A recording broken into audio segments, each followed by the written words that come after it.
মালিক রে আমি বড় পাপী, আমি বড় গুনাহগার। ও দয়ার আল্লাহ, আমি 10 বছর তোমার গোলামি করি নাই, আমি 20 বছর গোলামি করি নাই।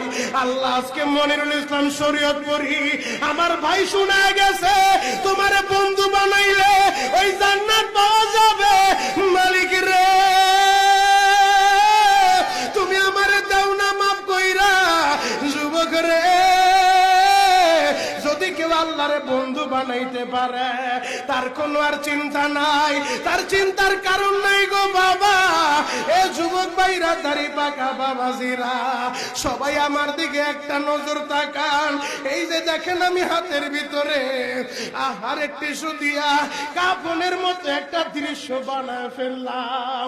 এমন একটা কাপড় আপনার শরীরে একদিন উঠে যাবে, আমার শরীরেও একদিন উঠে যাবে।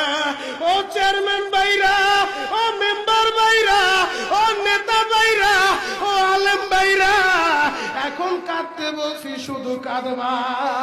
জীবনে কত জায়গায় আমরা গোসল করলাম, আহারে কক্সেস বাজার ঘুরতে যাইয়া সমুদ্রের ভিতরে গোসল করলা, কুয়াকাটায় ঘুরতে যাইয়া সমুদ্রে গোসল করলা।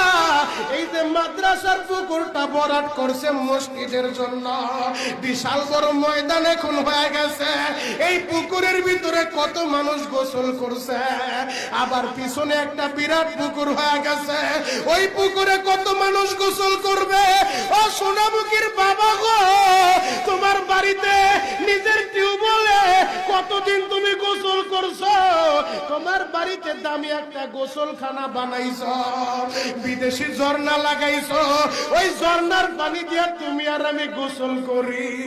এমন একটা দিন তোমারও আসবে, এমন একটা দিন আমারও আসবে, আহার ওই ঝর্ণার পানির গোসল আমার হবে না, পুকুরের পানির গোসল হবে না, আমার আপনার একটা গোসল দিবে। কেমন গোসল দিবে জানেননি? বড়ই পাতার হালকা গরম পানি দিয়া